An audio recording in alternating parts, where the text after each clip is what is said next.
Welcome back, ladies and gentlemen, to the Asian Esports Championship on the road to Riyadh 2024 for IESF WEC 2024. And we just passed our first match. That was an amazing matchup, Uzbekistan versus Kazakhstan, where Kazakhstan was able to win 3-1 in the end to qualify to Riyadh, Saudi Arabia later on for the main event. Next, though, we have another qualification match, and it's going to be between Hong Kong, China versus Mongolia.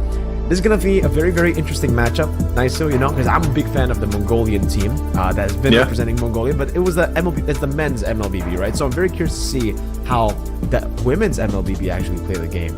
Are they going to be similar to that Mongolian team, to the same Mongolian team, to the MLBB men's, and how they like to download their game? They like to just wait it out, play game one a bit slow, use it as more of an experimental game, and then game two, they go all in. Up against Hong Kong, China, personally, I don't really have a lot of data of how Hong Kong, China plays MLBB. So it's kind of the same as to match number one, where we were talking about Uzbekistan and Kazakhstan. I had data about Uzbekistan, at least the MLBB men's side. Same goes for Mongolia here. But for Hong Kong, China, I guess we've never really seen MLBB from them. Not yet. Yeah. What are you expecting?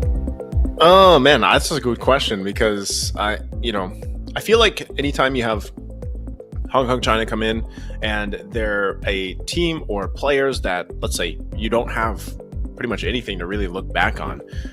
One thing, and this is how we were for the African qualifiers. Like, we're just like, let's see what they bring to the table. You can only theorize so much, especially when you don't have anything to theorize on. You haven't even been able to see what these players can do just yet. And we know that throughout, IESF, traditionally there's teams that have more experience than others, and some might be just getting into the competitive side of the game, and some might have gone through multiple tournaments, and that's part of the thing here, because like you mentioned with Mongolia, they're very well known for a certain play style. But let's go ahead and look at the lineups here.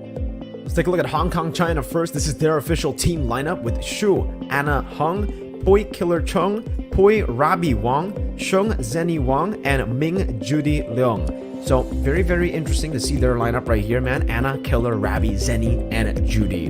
All the names we can read, right? I mean, all the IGNs here, right? Yeah. Very, very easy to read. It's not like the normal names that we see usually from these qualifiers, I mean, shout outs to just last year, right? We got Mr.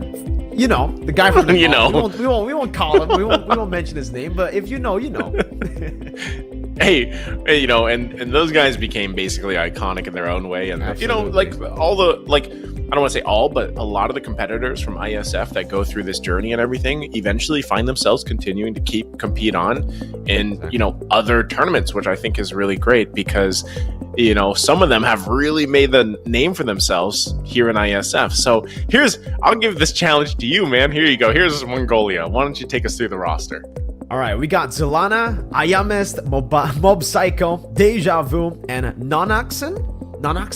Dude, I don't know what. All right, because for Mongolian players, they love to put X in their name, right? Bebex, Zuxora Bebex as well. Yeah, those are the two names that I remember instantly. But yeah, I am sorry that I'm not gonna read out the names here because I'm afraid that I would just butcher the pronunciation because it looks like it's a bit tough to pronounce it, at least from me reading it. But yeah, very, very afraid to butcher those names. But I can read all the IGNs, no problem.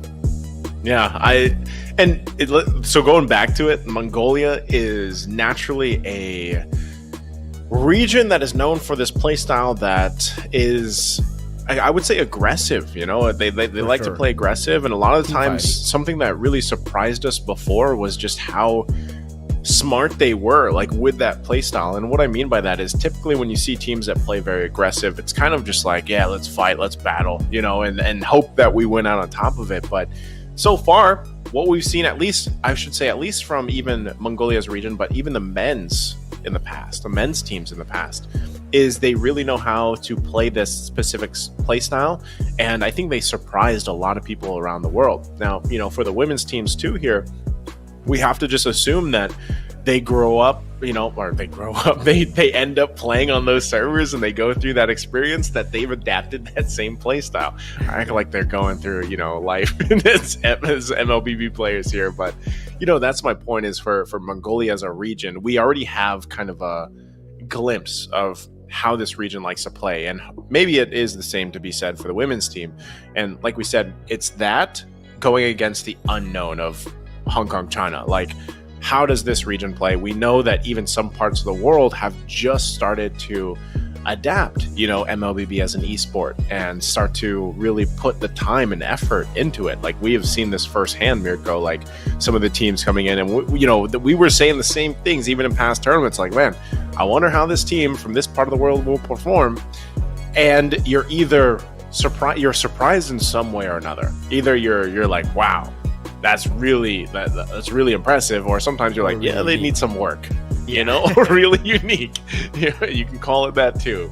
But I think at the end of the day, and you can always kind of put this as a blanket statement almost for all these international tournaments, is it's really a platform for these regions, these countries, these players to get their names out there. And at the same time, it is a huge XP boost for those players, those countries, those teams that get involved. Because so far, when you look at some of the biggest tournaments for MLBB, you see that they started to gain those experiences and that journey from tournaments around the world like this, like IESF. So again, I can't wait to get that question answered as we jump into the draft here. Well, let's get into it. Drafts for game number 1. I think for the most part, at least when we're talking about Mongolia, right? They're a nation, a region that we've already seen play MLBB many times before. So at least for me, I'm expecting Mongolia to already come in with some really good understanding of prio, understanding of the core fundamentals. And so far from the bans, that's what we're getting to see. We're getting to see the chip ban, and maybe perhaps the Lo Yi, but again, with the Lo Yi nerfs, maybe they might want to go up against it. Maybe they might want to actually just leave the Lo Yi open and try to punish it, because even here, based on our first match, Lo Yi is still standing at a 0% win rate. But it seems for a lot of the utility picks, Naisu, it has also come back. It has risen so much compared to last patch, right? Because even in the last patch, we were seeing that the Mathildas were being left open a whole lot, even in the first phase of the picks, not just the bans. But the fact that it was always completely ignored in the banning phase and the first phase shows you just how different it is. Just a few changes into the items, a few changes to some of these heroes have already changed so much. And again, we're seeing a Diggy ban in the first phase. So maybe a bit of respect towards Team Mongolia here, but a Minotaur comes in as well. So let's see what's going to be first pick here. If it's going to be still Lo Yi that gets prioritized, or maybe they want to go for some more objective control with the Fredrin that could still be picked up. But technically, Harith is also up for grabs. A lot of different picks, but the Lo Yi will be that first choice for Hong Kong, China. Okay, so I mean, ban-wise, it's already a little bit different, I could say. Matilda, yeah, there. Chip, like you mentioned. But interesting to see how this playstyle is going to play out here. Lo Yi, I want to see if this is what goes back from what we said earlier, if the diversion change is that big of a change for, this matchup, at least from Hong Kong, China. Interesting that Edith is locked in the first phase, though. This is a hero that I feel like scales really well with some of the new changes to the defensive items even, and I'm really curious to see how this is built, like Edith alone, because this will be at least my first time seeing Edith on competitive play since the patch, I would say. Angela paired up with it. We already know Angela provides a ton of shielding and utility, and great response here, actually. This is going to be a Rafaela with the Barretts locked in. So first phase from Hong Kong, China, I actually like it. They got their magic damage. They have a good utility tank that can be quite tanky, and they also have a good sustain with the Rafaela pick. Really good stuff, I would say, for the Barats as well. Really good clear, right? Like you mentioned earlier, and now with the mobility and, a Melissa ban comes through. I think that makes sense, a whole lot of sense, especially considering their composition right now is really based on that front to back with the Baxia. And if the front can't get to the enemy backline, can't even dive with a go-away place down, it'll definitely create some big problems, some big hurdles for Team Mongolia. So far, though, I would want to say that also for Team Mongolia, they've gotten a very good, very strong first phase, right? They got that Baxia, so much clear, so much mobility. On top of that, they have that global presence in the Angela, and the Edith flex is something that will definitely create some problems right now for Hong Kong, China. Because even though the Barats technically could also be flexed, I think for the most part, when we see the Barats, we're already thinking about it going to the jungle more so than the XP, especially now in this meta. But it seems like they're actually going to be going for the CC ban, which is quite interesting. I guess they're going to go and try to look for more frontliners, maybe something like a Terizla with that CC ban. They want to try to lock down or deny away any pick that can really lock down some of these tanky picks. But if they do want to go for that, I think the X-Borg is also something that could be utilized here by Hong Kong China to just punish that strategy. Because right now for Mongolia, they're playing with a lot of HP bars. Edith, Angela, and Baksha. If they add in a Terizla here, it'll actually give the X-Borg just so much value. They're going to technically counter themselves with that CC ban instead of the X-Borg ban if that's what they want to do. But if they want to go and go for maybe a damage dealer in the XP, that could be great as well. That's another global presence hero that gets taken out of the board. The Moskov that has not been seen at all from our first match. And even in my ranked games, it definitely seems like the Moskov has been a bit has been losing a bit of popularity because of how easy it is to bully the Moskov on these new picks, like the Brody and the Clint and technically even the Roger, and how much damage you can actually place down early on, how much burst you have against the Moskov. That needs some time to get going. Harith, though, will be hovered over against the carry. It's a great matchup. And the carry, by the way, amazing pickup as well to go up against the Barats. The only concern is, okay, so Barats is going to be flexed into the XP, something we were talking about earlier, but we did still expect the Barats to go jungle, and it seems like they might want to change just a little bit of that and use the mobility with the Rafaela to give the fast clearing alpha even faster rotations around the map. That's some great decisions made by Hong Kong China. This is a solid draft, dude. And there we go. The Terizla as expected. Okay. Yo, I like both drafts nicely. What about you? It's hard to pick. I'm going to be biased, though, and I say the Alpha Dog 360. I'm going with Hong Kong China here. One of my favorite heroes in the game. Second most played behind Gord. And it is going in the jungle. So like you mentioned earlier, too, they played with the hat that, they have some flex. We're automatically thinking Barrett's is going to go there, but it's a switch up. And so it's going to be an Alpha versus a Baksha matchup. And so one thing I'm going to be looking for from Anna is really what is that rotation like and what is the build, too? Because we've seen a couple different builds when it comes to Alpha, whether that's the damage, whether that's more tanky situation. But also I see, again, the Temporal Rain being picked up here from the Angela. So we'll see. We'll see how this lines up. I'm just going to say Hong Kong China for this one. All right. Just because you said that, I'm going to side with Mongolia just so that we can have, 1-to-1. Ladies and gentlemen, welcome to game number 1, though, of the series. Hong Kong China takes on Mongolia. Winner makes it, qualifies over to the main stage. WEC 24 in Riyadh. And I love the fact that you mentioned the Temporal Rain instantly here, because this is a new emblem for those of you guys who don't know. This is just in the current patch, right after the change, right after the items, all the crazy items that are new here. But I want to just get a quick little scan, and actually we do have a little bit of a change to the alpha, because usually we expect the alpha to go for, I think it would be Brave Smite, just to get a little bit more of that sustain in these skirmishes, but he has actually opted to go for the killing spree. So my guess is Hong Kong China want to play with a little bit more damage in this composition with the Alpha too, right? Maybe a Sky Piercer, an early one at that. But to go back to that Temporal Rain, let's talk a little bit about what Temporal Rain actually gets you, right? Because this actually affects the non-ultimate skills cooldown reduction. When you use your ultimate, all the other skills will be down in the cooldown department. Oh, hold up. There's a little bit of a skirmish here in the bottom lane.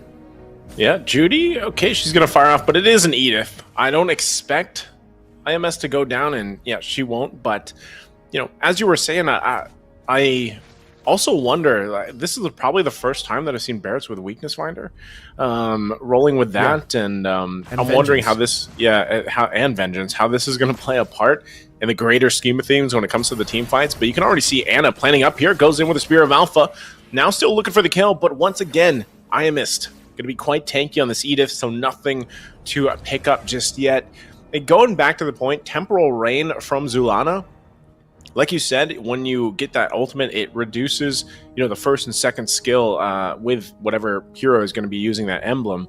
And so that time around, it does help out, to an extent. Obviously, it provides a little more healing also to deal with this and the potential to slow down a stun. But they go in again. Okay. IMS will just not go down. That's 3 times now that IMS has not fallen to pretty much a point of Hong Kong China trying to take her down. So now still fighting for the first objective. They're going to hold it in. Deja Vu going to jump in with a penalty zone, and now they have the Heart Guard to help them out too. Still working for the Turtle. It's going to be Anna to be able to secure it. Spear of Alpha in. Multiple targets hit, but some will finally fall. Still going to be battling out into it all. Wing Ovo goes in, gets a double, but they're still looking for more as Zulana gets a pickup.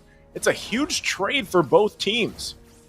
But it's worth it for Mongolia, definitely here, with the turtle and the kills, but they're able to go for the purple buff here. And in the bottom lane as well, it seems Mob Psycho is able to survive. But let's take a look at the items here. Tough Boots instantly for Mob Psycho in that lane up against the Harith. He needs it, but you can also see the instant rush to the Warrior Boots. So that, for Deja Vu at least, she can actually look for all these engages without having to really care that much about soaking in damage. You already have that Body Smith, you already have that damage reduction in your kit in the passive.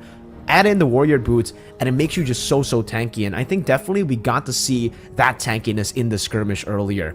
Walks up, goes for the few swings, and then initiates, gets 3 members on the board. And because of that, that was the opening necessary for everybody else to rotate in. But I would say for Zulana, maybe the Heart Guard could have been placed to Deja Vu instead of Nonoxen, you know, because for Nonoxen, she was great too. She had the shield unity. She actually initiated as well, re-engaged or collapsed on that engage that was set already for Deja Vu. But if Deja Vu had survived a little bit longer, it would have been great. There it is, though. There's the Heart Guard on Nonoxen. They're going to force the fight under the Zaman Force. They're still going to be going. They get the knock up too. Zenny not able to get away that time around, even with the healing. So you're seeing that combination once again, this box shot, how fast it can move around the map. Heart Guard there too. Might want to keep Anna from going back to base, but it looks like they might just continue to put the pressure here, get some of this extra gold in the right hands, and now Nonoxon are going to force Judy back. Not really able to contest into it, so that's going to be the full, nearly the full extra gold just going to the team. Zaman Force going to be dropped. There's the Spear of Alpha. IMS once again running away. Wow. They'll be fine just with that. So look at all that gold that just went in the hands of Mongolia. She's definitely got to be the queen of escapes, right? Based on this game alone, she's been able to escape so many times. I think if you add one more into the tally, it's 4 now, after the 3 times she's been able to escape in the early game. But because Judy already used Zaman Force earlier to defend that turret, she won't really be able to fully punish on this turret shield. And actually Mongolia, with the faster rotations, will be first onto the turtle here. But the Spear of Alpha is already up and ready. And for the Barat, she also already has the Vengeance. Very curious to see what this weakness finder does, by the way, but it doesn't seem like Hong Kong China want to even contest. Diversion dropped right on the turtle. 3 come through. Non-accident able to get it, but the Spear of Alpha once again. But look at the damage. Zenny has to get out of there. They do get Deja Vu. Heart Guard's still going to be helped. There's tons of damage even into the rotation, but they can't battle on as IMS now fall. Won't be able to get away. Anna's the one to drop next. 3 for 2 trade, and now next on the chopping block is Wing Ovo. Trying to get away. Rotation going to be dropped right under the turret, but gets taken down by Nonoxen once again, and will take the resources on top of it. So Mongolia really punishing that 3-man diversion on top of the turtle. They're just reacting to the mistakes being made by Hong Kong China, right? Just clumping up together with this composition up against Mongolia. Mongolia's composition that really loves it when you actually clump up. The Primal Wrath from Ayamis was able to deal so much damage, and even here in the bottom lane, Judy decided for some reason to go back into the mid lane to help clear the wave, and she had to sacrifice the bottom lane turret up against a weak side laner. That's a weak matchup. That's a matchup that should not be winning up against the Harith, but Mob Psycho is doing really good this game, and she's actually on the road already to a very quick second item, which is going to be great for them, because if they actually want to go for the team fights, it already looks like that's what they're setting up for, by the way. The carry rotating up top as the turtle is going to spawn up top. So for the team, at least for Mongolia, they might want to use this carry to actually fight around the third and final turtle of the game. And if that happens, if the Harith does fall behind that hard and the snowball actually hits for the carry, that power spike for Judy really won't be a power spike anymore, right? And especially considering there's already a box in the comp. Diversion up top. No fight. Not just yet. They're just going to hold off a bit. Spear of Alpha still... Okay, there you go. Daytona's welcome. Going to force the fight. The Heart Guard already going to be used. Fighting once again under it all. But it's just too much sustainability. And they will get taken down as the Barrett's going to fall. And now under the turret, Anna's in trouble. Tries to keep them at bay. Does sidestep a couple. But it will eventually go down. Another double kill for Zulana with the Waves of Love. And now Deja Vu keeping Wing Ovo down on the bottom side. Judy trying to make her way up here, but she's too late as the rest of her team gets dismantled under the turret. Man, these diversions have been used by Hong Kong, China, but it seems Mongolia have always been the ones to get the value out of the enemy diversions. Every single time just reacting to these diversions, reacting to these engages, and then punishing them. And they've been able to do so every single time, now with another attempt in the mid lane. Yeah, they're going to keep it once again, actually forcing the fight still. Even when that Daytona's Welcome going to be used already, takes the brunt of the damage and will go down under the turret. Deja Vu still going to be alive. Not even forcing anything, but the Heart Guard already used. Now still fighting under the tier 2 turret. Zaman Force comes out. Do they actually want to fight this? Hong Kong, China still kind of feeling out, but they keep their tier 1 turret alive. So saving grace. Hey, Judy hasn't died yet. Picks up the Feather Heaven. And so now, is that enough for them to keep this snowball from getting out of hand for Mongolia? We're talking about 7,000 gold nearly ahead. I don't think so. I don't think it's going to be enough. Not just yet, Naisu. I think for her, for Judy, she's got to wait for that Holy Crystal, and that's still quite far away. It's the 8th minute of the game. This is usually when you already have the Feather of Heaven, and 3, oh, Anna gets caught. Is that Earth Shattered? They're already going to use the Primal Wrath here, and now there's the damage. You're looking at it. Wing Ovo will fall under the turret once again, fighting on the tier 1. Mongolia continues on, and they might still want to go ahead and get this. They're about under the minute away from the First Lord. Waves will now be pushing in, and it's up to Zenny and Judy as the Barretts also walks up here. That's the turret finally falling. Zaman Force gonna be used, and now we're 30 seconds away from this Lord here, so a little bit of miscommunication it looks like from Hong Kong, China. For Mongolia, they've just been able to completely dictate the pace of the game, it feels, you know? And it's almost as if Hong Kong, China as well have been playing to Mongolia's pace, even though they're the ones with the creativity. Again, Shield Unity. Oh, Shield Unity gonna find Wing Ovo. Not much you can do about that as she falls, and now forced to fight once again under the tier 2. There's the damage though being provided from Judy. Spear of Alpha was also going to be utilized there for that. Now it comes out once again, but he's too tanky. Nanoxen, you can't deal with him with Zulana there as the tier 2 turret finally falls and lords up. So that's Mongolia's signal to go ahead and start this one up. So even with some fighting spirit, Hong Kong, China not able to really get past the fact that it's a Baksha and an Angela combination. Looking at those two alone for Mongolia, they are stacked here for the team. At least this time they're able to get a trade, right? It's Mob Psycho. At least they stopped this carry from going full snowball. But still, it only stops them, it only halts them for a bit. Because so far, Mob Psycho, I would love to see the items again, by the way, at the 10th minute of the game. Because Judy, this is the timer. This is the time that you should usually have your Holy Crystal. But so far, it doesn't seem like she's even close to the Holy Crystal. Even though she only actually has 1 kill. And she hasn't been taken down at all, despite Mongolia having 16 kills, which is really impressive. She hasn't been given room to farm. Mob Psycho has been taking care of these waves so well, and it seems they might actually be looking to go for a 3-wave push with the First Lord to look for that value with all the tier 2s taken. Mongolia are building up to a 10,000 gold lead. They already have a 9,000 gold lead, and technically for their composition, this is a composition that actually usually wants to wait for Mob Psycho to get the 3-item power spike, maybe even the Melphic Roar, but they want to dive into bottom lane, it seems. Yeah, they dive down there. Judy's still holding on to the Zaman Force. She hasn't used it just yet. She's going to force back to the base. Hard guard already for Nonoxen. Look at the damage, though. Spear of Alpha not able to get the connection on Mob Psycho. Now fighting under it. Penalties aren't going to be used. They get multiple targets locked in and forced back. And now, once again, Wing Ovo goes in with the diversion. Rotation set on the floor. But they have to back off. Deal with the Lord. Mongolia. It was all a distraction. They did exactly what they wanted to do, and they put pressure now on the base. They might still punch it in here, too. They could hop over the wall with non-accent, but they're going to get this tier 2 in the mid lane for now. And it's a really, really good distraction. The fact that Mob Psycho almost died there, it already looks like it was a mistake from Mongolia. But then you take a look at the big picture, and maybe that mistake from Mob Psycho was a bit calculated, right? Because that's really what reeled Hong Kong China into that commitment. If it wasn't for that, I don't think Hong Kong China would have actually gone for the full-on fight and would have lost that much HP on the base turret up top. And if we take a look at the items, for Anna at least, yeah, that's why she went for the killing spree. We expected more damage. We expected her to just be a carry because, you know, she did go for the killing spree, and that's true. She has the War Axe, she has the Hunter Strike, but in this game, I don't know about those items. I don't know if those items are actually going to be good for her, because, sure, even though you have a lot of damage right now that you can output towards the backliners, there's technically no shred there. You have built-in shred, I get it, but maybe not up against a composition like this with so much snowballing already. Not just on the backliners, but more so for the frontliners.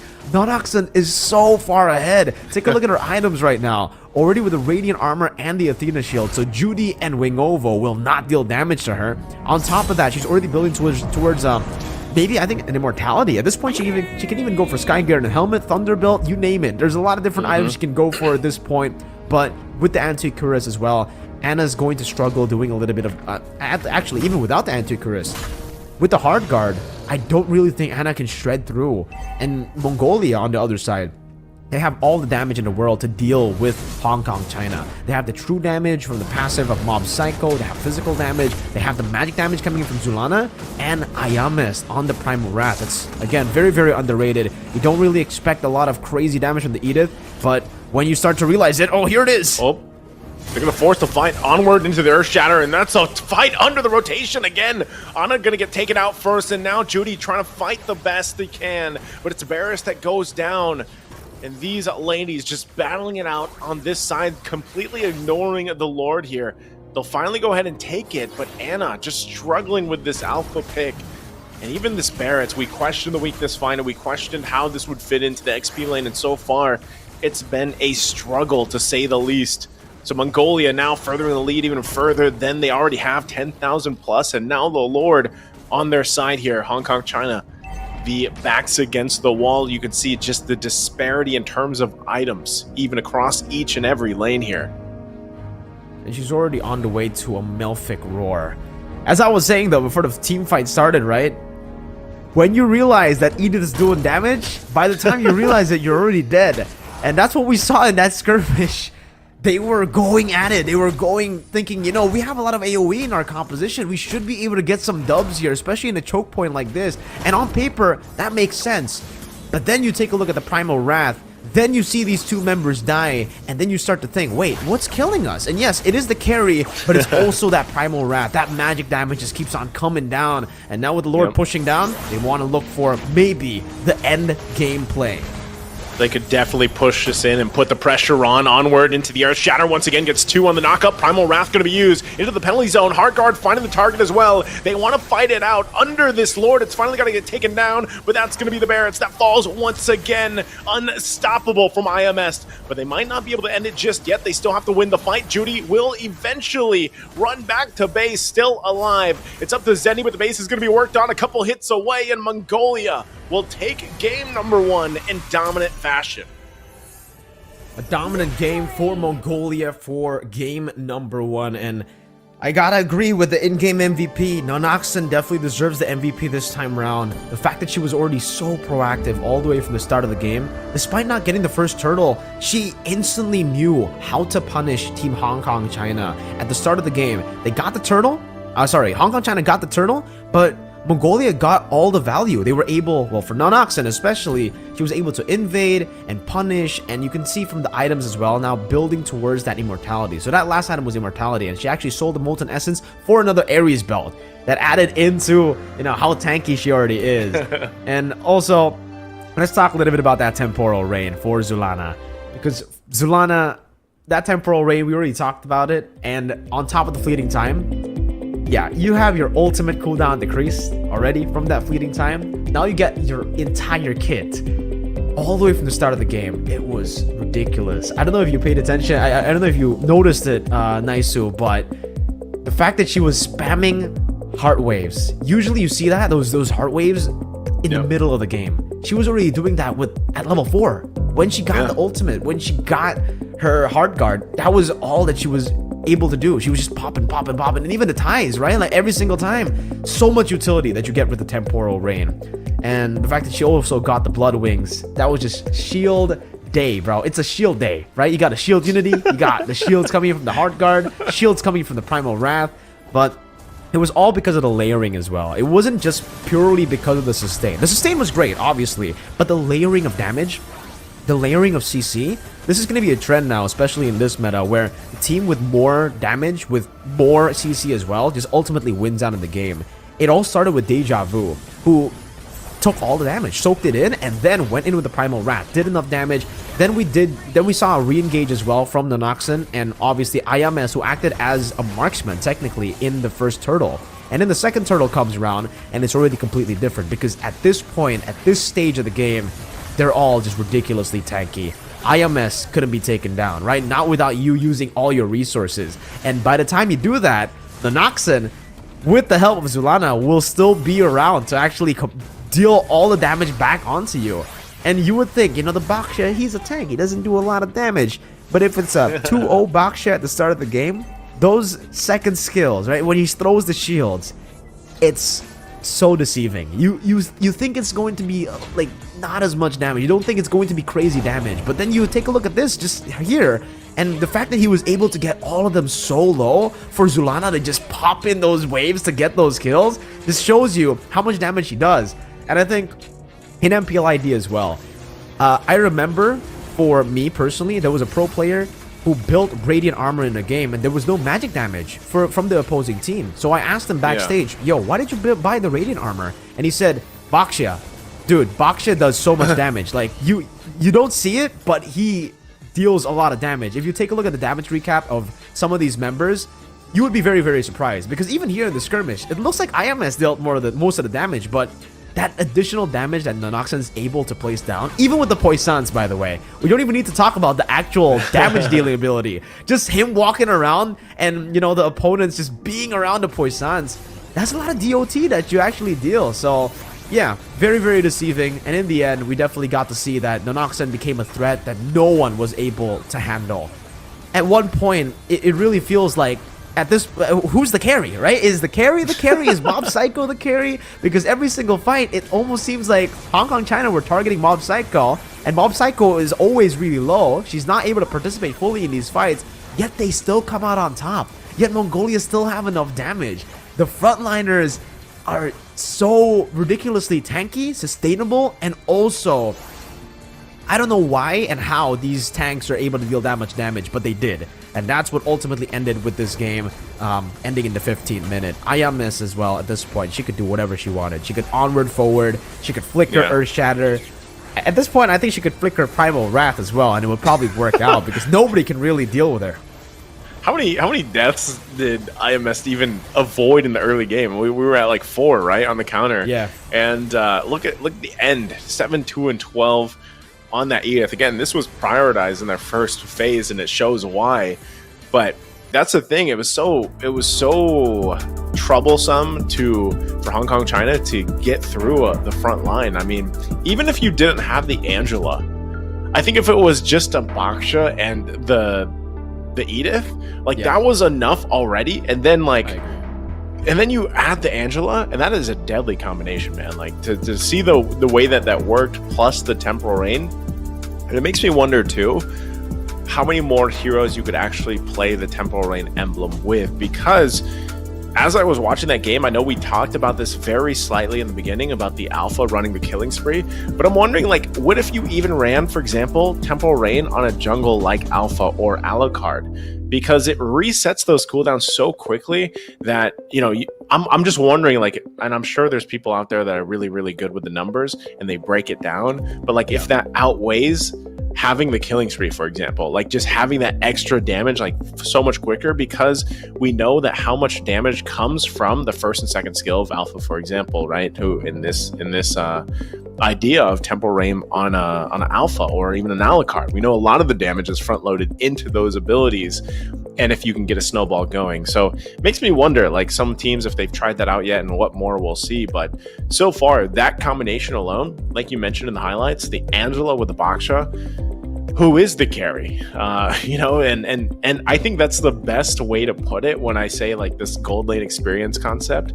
Like, just let them farm up, do their thing the best they can, and then at some point in the game, you say, all right, it's, you know, it's Mob Psycho's time to shine. But really, the whole game was everybody's time to shine. Like, it was spread out, like all the kills were spread out so well between everybody that it just was so difficult for them to really find a break point. Like, and that's why I feel like the snowball really built up. And I'm not convinced, man. I'm not convinced on the Barrett's weakness finder. Like that, it was very tough, you know, and I'm not sure if that was just kind of like a last minute, let's flex this. Yeah. Like, I almost would have just rather seen the Barretts go in the jungle if that was the case, you know, because it got completely shut down. I mean, throughout the entire game, like it wasn't even really an impact at all, aside from a couple of Daytona's welcomes, which then just forced a heart guard and then a fight, you know, that was very difficult. I do think that the Lui Yi still shows how much damage potential is there, but unfortunately, again, you know, in some of those team fights and stuff, it got out of hand. Like you said, I think the damage from a Baksha is underrated, and that's why we've seen this even in the previous series, where you're probably going to see more of this, where Bakshas pick up glowing wands, because then it becomes even more damage. Like we saw this last series. Right. Yeah. Multiple Baksha builds with glowing wands. And you know, it works because, like you said, his damage is kind of like takes you by surprise. You're not really expecting it. And the rotational speed that you get with the Baksha and Angela combo, that's like two members wherever you want them across the map. Probably the fastest way to get around the map, other than a diversion and a Spear of Destruction landing. I feel like Baksha Angela is just your top lane, your bottom lane, your mid, your jungle, you're everywhere. You know what I mean? Like, it's just too much to handle, I feel like, for some teams. Definitely. And I think for Hong Kong, China, it was also too much to handle, right? Because actually, you know what? Before that, I want to go back to your temporal rain point, right? You were talking about temporal rain. What other hero would actually benefit? And instantly what comes to my mind is Leomord, right? I want to see Leomord on temporal rain. Imagine just go for your ult, riding the horse, and then getting all your skills cooldown wise, at least, like reduced by such a big amount, I would say. And then I don't know if it's 50%, but it's it's huge. It's pretty big. It's massive, right? So I would really love to see that. Maybe in the future we get a temporal rain Leomord, but there's so many different emblems to choose for as well. Even if you go for Leomord, if any pick, even the Warcry. I would love to see the Warcry. We finally get to see the temporal rain, but when are we going to see the Warcry, right? Aweless jungle. Ooh, the Aweless jungle. Whenever it comes out. Yeah, we haven't seen Aweless, not at all. I really hope we do get to see Aweless, but based on the matches I've played as well in ranked games, my friends have actually tried to play the Aweless. It hasn't really worked out too well. Aweless seems to be still in a very, very bad spot, still in a very like weird spot where it's just tough. I definitely get the push that Moontown wants, you know, for Aweless, but not yet, I guess. We have to see more of a buff. I think the best way to bring Aweless in has to be give him a better ult. That ult is so, like, I would say one of the most irrelevant ults in the game has to be Aweless's ult, right? It does nothing. His ult just like extends the range and does damage, right? Yeah, like, dude, it does nothing. Yeah, it needs to like have an additional thing to that. I think increased range and damage is cool, like with his melee attack, but like there needs to be an additional thing there. Like, I don't know what it would be, but I don't know. Whenever he does get that change, Mirko, like I will play Aweless in the jungle because you know I'm all about them dwarfs. And he's fun to play. He's really, really fun to play. Is. I think the best way to change it, right, as we go off tangent here, before we go back to the match, would be just to go do what they already had in his kit before they released him. Like in the advanced server, he had an anti-CC ult, so you would just be immune to any sort of CC for that duration, which is cool. Really good. Right? You could definitely see it for Aweless, right? That kit, that kit will be really, really good. So, yeah. Now going back to the match, by the way, Hong Kong, China versus Mongolia. Mongolia, we were expecting them to be really good. I expected them to be really good, and it turns out they are really, really good, right? Coming into this matchup, Mongolia definitely have had definitely an advantage when it comes down to their region just being way more developed when it comes to MLBB compared to Hong Kong, China. We haven't heard a whole lot about Hong Kong, China. We've heard so much about Mongolia. So I was actually really impressed by Hong Kong, China with their performance in the previous game. Because even though they lost, that first turtle setup was great. The fact that they had the setup, the fact that they were able to also kite back and forth, and the fact that they were actually so brave to take these risks. The diversions were actually really... It got to a point where I think even Mongolia were questioning these diversions, right? Because the diversions were literally in front of them. So they were like, wait, on top of the turtle. No way they would take this. There's absolutely... And then they see 4 members just pop up and they're like, wait. So I like that. I like the fact that they're actually using that as kind of like, it's so ridiculous that it is true. It's so ridiculous that I can actually get it to work. I love that style. And maybe that might just be the way to actually beat a team like Mongolia, a team that actually knows how to play the game the normal way, a team that has the core fundamentals down to a T. You gotta come in with some curveballs. You gotta come in with some shockers. So maybe that's why they also flexed the Barats and picked up the Alpha after seeing the Baksha, after seeing the Terizla, well, not the Terizla, sorry, because Terizla was last pick, but after seeing all these tanky picks. Yeah, I think I think the Alpha was great. It's just... The Barretts was just off for me for the no vengeance, yeah. The Barretts was off for me. I think they just could have changed that a little bit, and maybe they would have a better chance for Hong Kong, China. But again, I'm not against them. Trying things out. It is a game 1 in a best of 5. Who knows? Maybe this was just completely like, let's experiment, see what works. And I don't know how far the Barretts is in that experiment, but this obviously is enough to tell them, like, for game 1 at least, they have to change things up, because Mongolia, like you mentioned, this is very, I would say, reminiscent of watching their men's team play. Like they play with a very distinctive style. And when we first saw the men's team play back even last year, every single lane, like every single role was just covered so well, and they played really well as a team.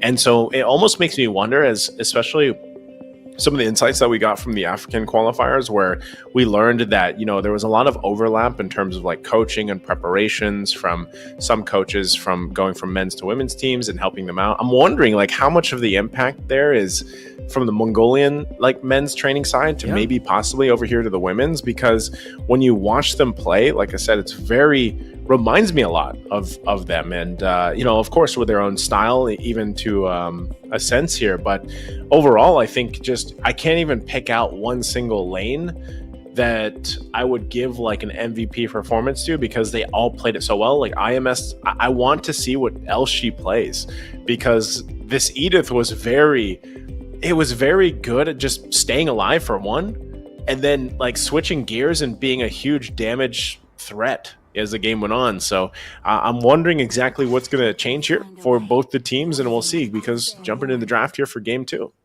Let's see if they can actually adapt to game number 1 and fix those issues for game number 2. Hong Kong, China this time on the red side. So already a better side to go for those reactive picks. If they want to try to go for the counters, this is the side to go for. They already decided to go for the counters, to go for the flex picks on blue side. And if that's what they have in mind as well, this side should be able to enable that kind of style, right? But we still see the Diggy and the Vixana banned out, but this time it's from the side of Mongolia, and it's still going to be the Martis ban. So I don't know if they're actually going to go for the same exact route to game number 1. So far, yeah, it's Mathilda as well. So Martis, Mathilda, it was Diggy banned out by Hong Kong, China in game number 1, but now it's Martis and the Mathilda. Maybe we'll see the chip banned out by Hong Kong, China, because it seems for Mongolia at least, they really respect that hero. It was the first ban for them in game number 1, and if it's left open to them, I think there's no, they're definitely not going to doubt that pick. They're going to go straight for it, because they're already setting up for it. They're taking away the Lo Yi, putting the pressure on Hong Kong, China. Do you want to ban out this pick? Do you want to ban out the chip, or do you want us to pick it up for ourselves? Let's see what they go for here, because one change in the ban is the Minotaur. The Minotaur was actually banned out by Mongolia in game number 1, and now it's been left completely open. Okay. I want to see what their last ban is going to be, but like you said, and that's the thing, we've seen teams like mostly sleep on the chip You know, he popped up on there. They banned him out, but they even when he's open, like some teams just don't opt for him. And I think again, you have to be at a certain comfortable level to pick the chip up. Now, this is interesting because I'm not used to seeing a Minotaur first pick. This time, it's locked in right away. So this is already saying like they're actually they're okay with giving up some of these other picks that we see prioritized quite a bit.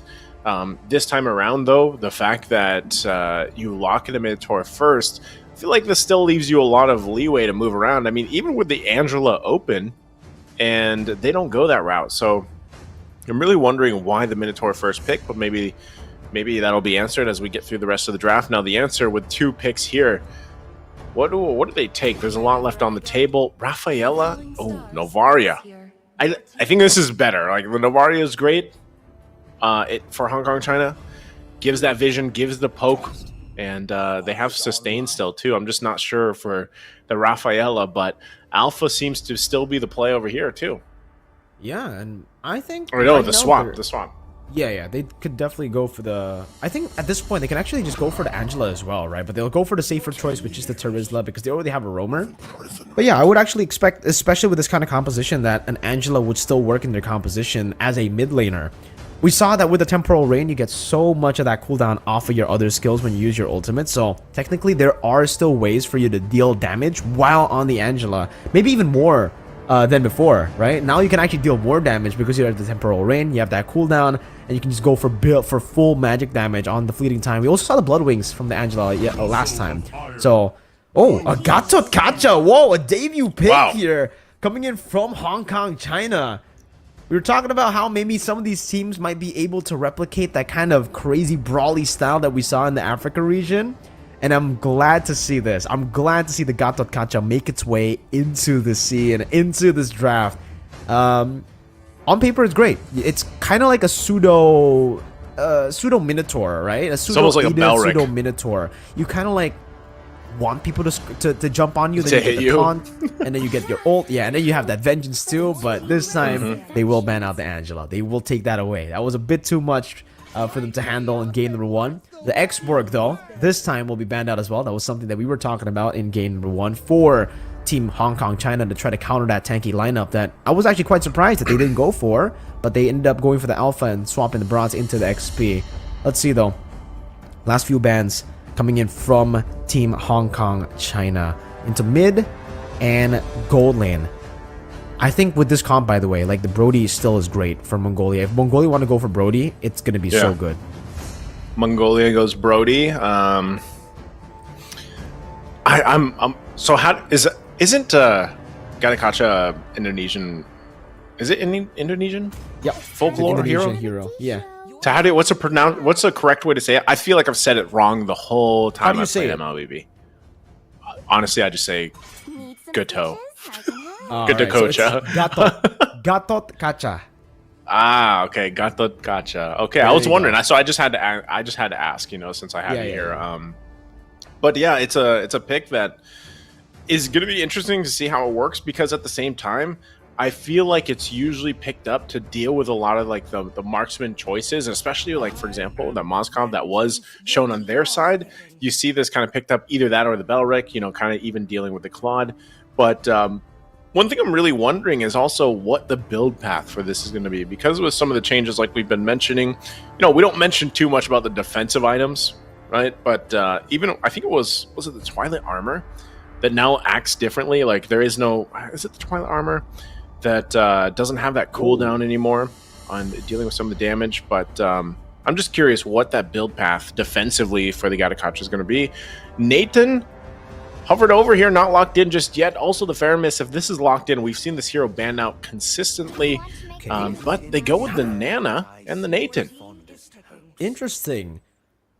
Nana and Natan here picked up, and that was going to be the Fredrin Barat hovered over as well. I really like this Nana pick, by the way, considering, at this point of the game for Hong Kong China, they want to go for a lot of the dive with the Gatot as well. Technically, they want to get in these skirmishes with the Moskov too.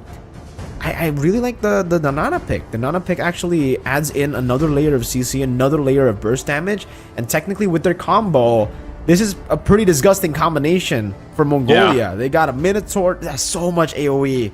Crazy AoE. And I think the Baxia would actually kind of struggle up against this composition. I really hope they don't go for the Baxia up against the Alpha Minotaur and the Terizla. That neutral objective battle will not be good for the Baxia. Even for the Fredrin, it's going to be tough, but I think it'll be a bit better compared to the Baxia. So they go with the sustainable option instead of the brute force dive option, which is pretty good. You already have a Rafaela as well to help you, but I don't know how this is going to play out, right? Because you have a Rafaela and a Novaria. Nana and Minotaur will definitely have more mid-control, more mid-prio over the Novaria and the Rafaela, especially in the early game, right? Later on, maybe it'll be different, but early game, neutral objective contest, it's going to be really, really tough for Hong Kong, China. And it seems the Gatot Kacha will be going to XP, by the way. So, yeah. If the Terizla already had a good time against the Yuzong, the Gatot's really not going to enjoy this lane. Not against the Terizla.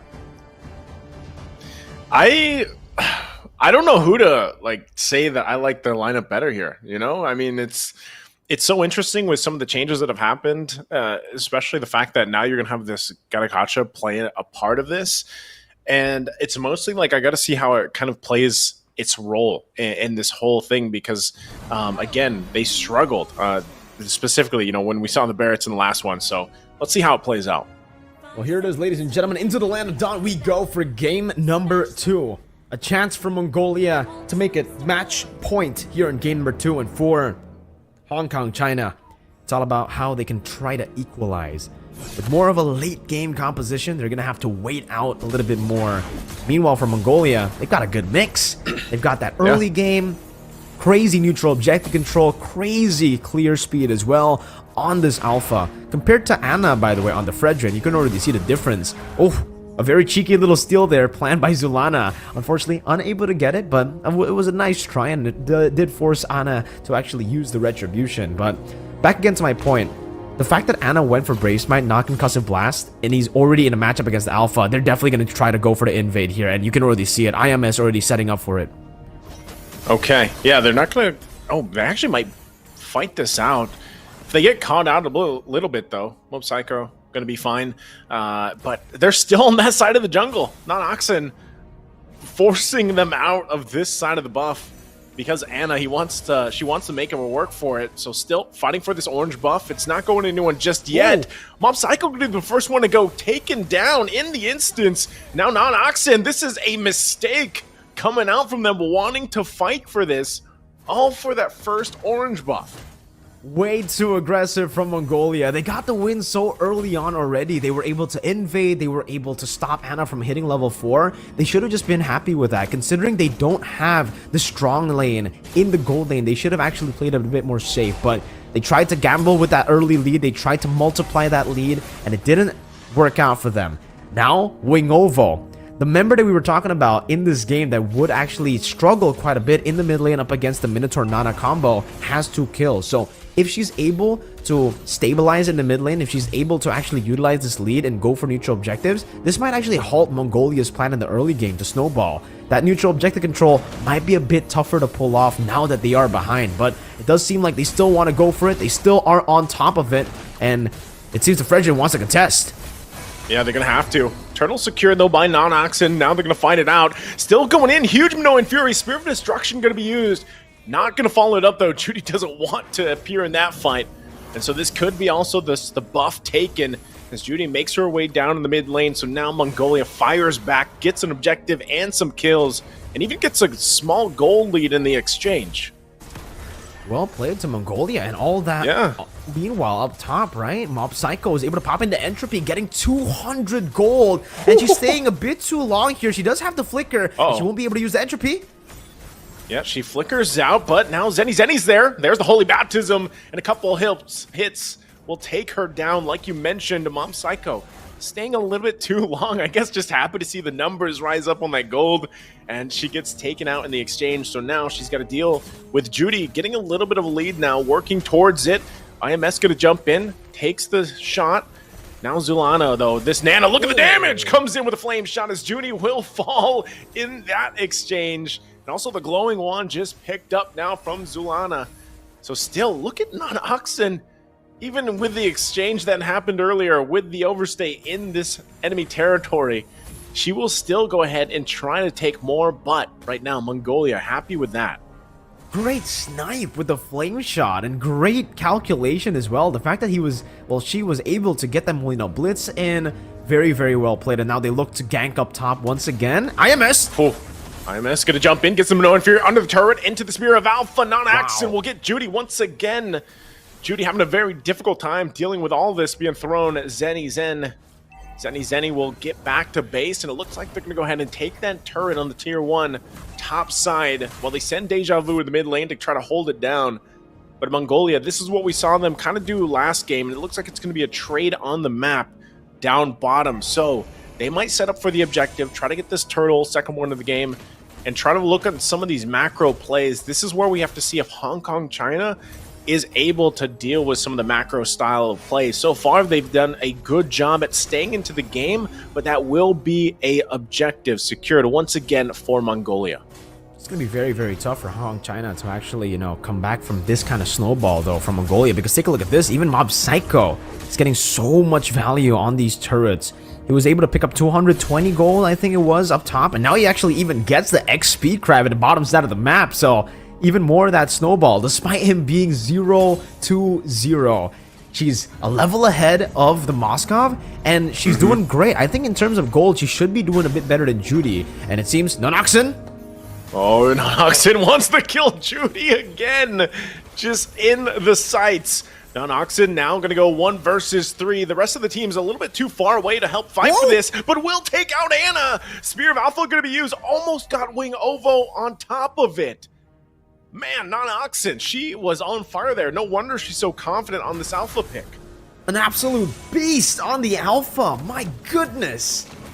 Able to win out technically in a 1v4, right? That was a 1v4. She beat Judy in a solo kill because that was a 1v1, and then continued to a 1v3 where she got a kill as well. So she got a 2-for-1 trade in that skirmish, and she didn't even drop the shutdown, right? Oh wait, she did, I think, because she died once and then she got those 3 kills. But even then, the kill was given over to Wing Ovo, and still, even though Wing Ovo can build up to become a threat later on, she's still behind, despite getting the 3 kills. We were talking about how... Oh, wait, Mob Psycho? Mob Psycho might be in trouble here. The Gotcha goes in too. Not able to find the connection just yet. Ooh. Won't be able to get the kill. How did Mob Psycho survive all of that? Oh, super unfortunate for Hong Kong China there. That should have been a free kill, but Mob Psycho was able to just flicker out and entropy out as well. A little bit of a miss there from Gatot-Kacha, not able to get that taunt down, but in the mid lane, a bit of a skirmish. Yeah, Zulana has the passive. Now they're going to force a fight. Spear of Alpha in the mid lane. Multiple members will get taken down. It's a double. Spirit Destruction comes in. They do punish him, but it's a triple kill. For Non-Axon, she's still alive. How did she survive everything? That's a good question, Naisu, because even I can't answer that. Non-Axon! What? What an absolute alpha! We were talking about her being a beast on this alpha. No, she's just alpha. And this time with the same build that Anna went for in the previous game, but making it work with the killing spree too. It's the War Axe and the Hunter Strike. And man, that additional sustain that you get from this new War Axe has really been doing her so much, man. So much value she's getting off of this item. And it seems right now with this snowballing alpha, it's very, very hard for Hong Kong China because they're playing purely for their front to back composition. They're playing for Judy and Wing Ovo to be in the back while Anna soaks in as much damage as she can.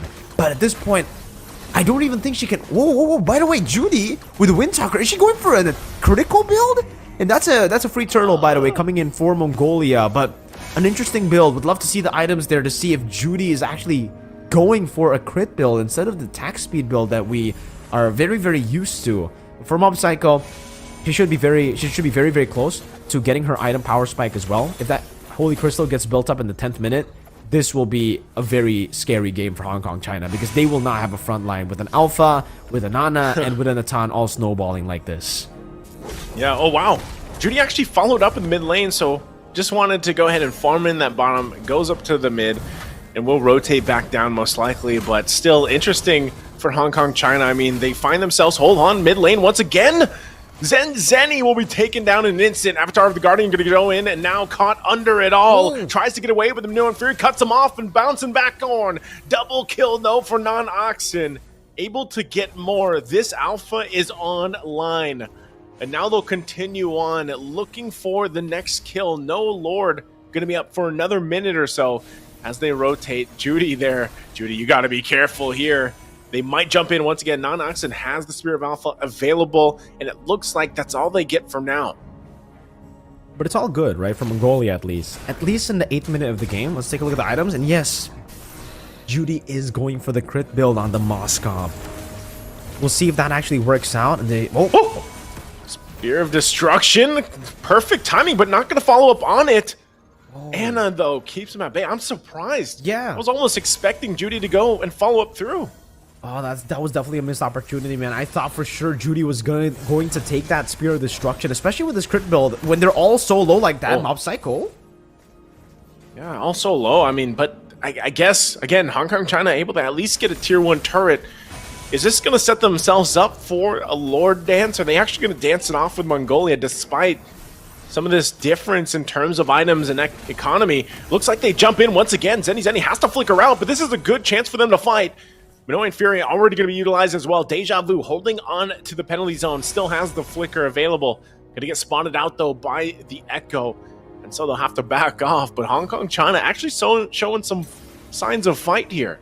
Despite being 5,000 gold behind, yeah, they're still really, really good. They actually have a very, very good chance in this game to come back. And for Hong Kong, China, it's all about not clumping up. If they can actually somehow force out some of these resources and layer their abilities, they're actually going to come out on top. Oh, man. That even with that, though, Hong Kong, China just cannot get into these objectives. And so they're going to find themselves having to defend, but decently so. They should be able to actually clear some waves pretty well, but they're going to be forced to fight under the turret. No one goes down, though. At least they have some of the heals from Zenny. Echo going to be dropped down, and Wingovo looking for some more poke damage, but so far, they're just going to have to get ready to defend as that Lord makes its way down the bottom side. And they'll go ahead and just continue on trying to get Anna these resources for now as they get prepped and ready. Is Judy capable of defending and keeping this base together here for Hong Kong, China? I think so. Like, at least for the first Lord, they should still be able to defend this, right? Judy has good wave clear. That piercing shots of the Moskov should be enough to actually clear these waves, especially with the Novaria. 3-in-1. She has a lot of kills. Whoa, Minuan's Fury from IESF, but not into anyone there. I guess it was a preventive measure, but in the bottom lane, it does seem like for Gatot Kacha, she will be able to just hold off the Lord all alone to prevent all the tier 2 turrets from being taken down. And so far, actually, no tier 2 turrets have been taken down. So Mongolia are actually struggling to go and siege down the turrets from Hong Kong, China, but they'll eventually be able to do so, and it's right now. But take a look at that poke from Wingovo. She's gone to a point where she does crazy damage with the poke, and that should be a sign to Mongolia. They gotta end it quick. They gotta end it very, very quick. Some of their heroes in their composition will actually get outscaled, will find it a bit hard to play around in the later stage of the game. Meanwhile, for Hong Kong, China, they're actually going to be very, very comfortable in the later stage of the game with a hero with global presence. Technically, I mean, they got that. It isn't really global, but you have a lot of mobility. It's like half the map. It's half the map. Yeah, it's not bad. And with the healing constantly coming from Zenny, it's a bit different to game number 1, right? Because in game number 1, I think for the Rafaela, she became kind of irrelevant because of the Baksha. But in this game, there is no Baksha. They're going to have to rely on landing their skills to get the anti-regen down onto Rafaela, onto the members as well of Hong Kong, China. So Rafaela should have a better time. Zenny should have a better time actually, healing up the rest of the team. And for Mongolia, they're going to have to start to think about allocating some of that gold that they've been getting to go for magic defense. I think they're getting a bit too overconfident about their damage, about how far in the lead they are, that they're completely forgetting that Hong Kong, China actually still have a chance if we do get to that late stage of the game. Not only that, but a good... Oh, hold on. Look at that damage, though, too. They gotta watch out from that. Melina Blitz gonna be dropped down. You can already see how much damage Zulana has, but that's the thing. Avatar of the Guardian, this ultimate from Gatakacha, if it's landed on the right timing, especially when we're talking about these Lord fights, that could be a game changer, especially with the Unbreakable, right? The taunt being able to kind of hold people down if it's all landing the right way. So this is up to really utilizing that ultimate, locking this down, but right now it's going to be Mongolia that starts up the Lord.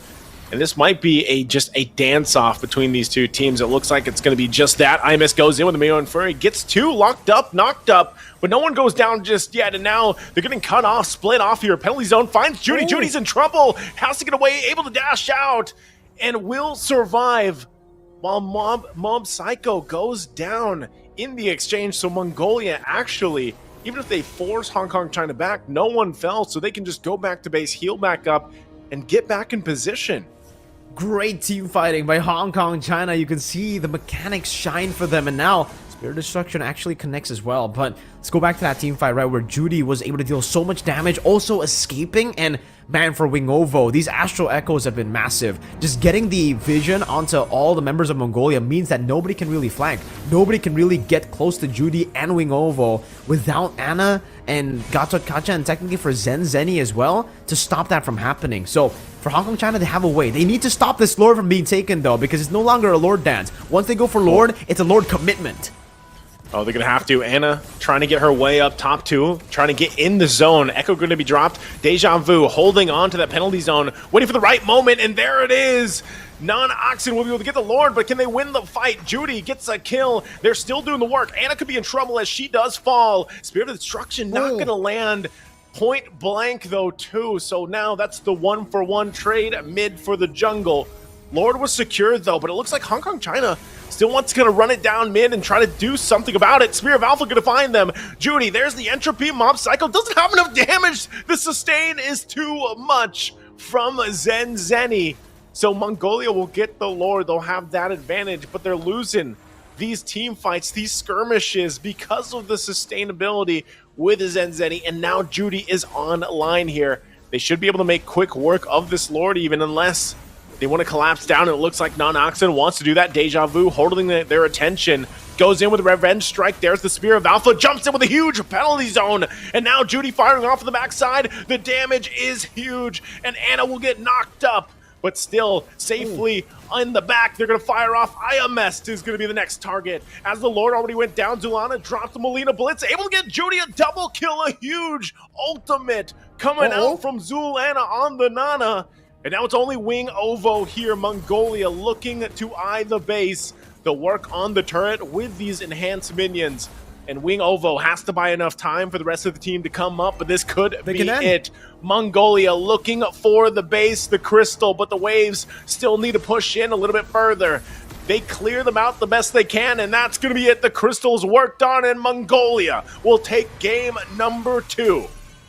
It took them a bit longer to secure game number 2, but they ultimately were able to end it with poise, composure, with their calmness. Very, very well played towards the end of the game. And even though Mob Psycho, I was actually wondering, right, why isn't Mob Psycho dealing enough damage to take any of these members down? And you said it during your play-by-play, it was just the sheer amount of sustain that was held by Zen Zeni on this Rafaela. And you could definitely see it wasn't a problem of, you know, not having enough anti-regen, because they already have a glowing wand. They already have 2 dominance ices. They have 3 anti-regen items, and yet that Flask of the Oasis, the healing, came through constantly. And maybe that's why we don't get to see a lot of the Mathildas. We don't get to see the Diggies, because if they do show up, their shielding may be even better, especially considering, you know, for the Mathilda, you can actually bring players with you. But man, well played to Zulana, who played that game really, really well. I think in the end, getting Judy was the nail in the coffin for Hong Kong China in game number 2. If it wasn't for that, I don't think Hong Kong China would have actually lost. They would have been able to actually out a team fight for the most part in the late stage of the game. We entered that portion of the game in game number 2, because I think we were talking about it the entire game, right? The snowball is going to be great for Team Mongolia. They have multiple dimensions to play with in their composition as well, because they can play for the early game, they can play for the mid game, and they can also technically play for the late game. They have all the heroes to play for every single part of the game. Meanwhile, though, for Hong Kong China, it was kind of them banking on the fact that they will make it to the late game, to mid to late at least, right? To their item power spikes. And when they got those item power spikes, Judy became such a big threat. Not just Judy though, but also Wingovo. And I think for Wingovo, it's a bit unfair to say that she just scaled to weather the storm because she snowballed from the start of the game. She got 2 early kills because of the skirmish that was forced upon them in their own jungle by Mongolia. And I think we're ready for the highlights as well. So we're going to take a look at the highlights here to talk through exactly what happened. And this was it. The Noxon, she already got the green creep earlier, right next to the orange buff. So that should be like, they should be happy with that trade already. The fact that they still forced the orange buff fight, even though, again, the Natan is not a winning matchup against a Moskov, means that the Moskov will be able to rotate quicker, will be able to help and participate in that team fight, and that's what ultimately went down. Even for Wingovo, right? Able to just clear out the mid wave very, very early on, use that Astrosphere to get a kill on Mob Psycho, and for the Natan, for the most part, you never want Natan to actually participate in the early skirmishes. You want Natan to actually stay in his own lane, just farming up until those item powers, at least up until Starlium Scythe, right? If you have the Starlium Scythe and the Feather of Heaven, then you're pretty good to go for skirmishes. Then it would be more okay. But even then, I would actually say the best way to play the Natan should still be wait for Holy Crystal. Once you get Holy Crystal, then you look for the fight. And I think that's really what played into this game. The fact that they were able to take Mob Psycho down so much in the early game was one of the reasons as to why they were able to actually take control of that mid game. Now Noxon, a few of these times going in way too aggressive, but finding proper value with it. So we won't really, nitpick there, right? That could have been, a better, just a 1-0 and then an escape instantly, or maybe not even a 1-0. Maybe they didn't even need to go for that kill because she had more to lose with the bounty. But in the end, she got 2 kills, no problem. And then constantly Mob Psycho was just the target on the board, but all these creative angles from the side of Mongolia has activated the alpha so much more. Unfortunately though, oh, this is the crazy escape. What a beautiful escape. It was a Spear of Destruction, it was an Appraiser's Wrath, it was everything thrown at her, and she still was able to survive. But again, back to my point of the angles, attacking from different angles is a big strength for Mongolia's composition, right? And then obviously using it to combo together with that Minion's Fury, with that Flicker. But in the later stage of the game and later portions, like this 13-minute fight here, they weren't able to look for these creative angles anymore because they were playing around the Lord Pit, and it enabled Wingovo to get these Astral Echoes on like 4 or 5 members. And when they're revealed like that, it just makes it so readable, so easy for Hong Kong China to read where they're going to look for the flank, and so that Judy and Wingovo can position accordingly. But then this fight happened, right? It looked like Judy for sure was going to go down, but yeah, this is where I was questioning, yo, Mob Psycho, does she have enough damage? I'm not sure about Mob Psycho's damage there. Turns out she does. She just, doesn't have enough burst to get through that sustain. But the fact that Hong Kong China played the gamble, played the risky move here, was a bit unfortunate. I think they could have just let go of the base turret and cleared it within the realms of their base, right? Because if they did that, I think they would have a better chance of actually surviving and maybe going for another team fight. But they didn't want the Lord to crash into their base, and that's what kind of costed them the game, right? They saved the base for the whole game to be taken over by Mongolia. It was interesting game. I mean, the way that it kind of unfolded all together. The lineup too, the fact that you see Nanoxen pick up the alpha this time around is almost a way to say like, I will play this just like you did in game 1, but I'll do better. And I think she just really kind of she was a big component for them winning, that entire game. And even in the highlights, you can see just how much it was part of the lineup. I mean, aside from some of the miraculous escapes too that we saw, but IMS, even for IMS, I think the part of it, just having the Minoan Fury available, the little bit of heal that came through it, it's not enough to really like match, for example, the healing or sustainability of like a Rafaela, but just to have that and help in some of the team fights, and then you get basically that double CC that kind of pops up, I think is a big part that helps them because of the Minoan Fury. So overall, like the lineup was just really well. It's just I think like Mob Psycho was not able to pop off the way you expected a Nathan to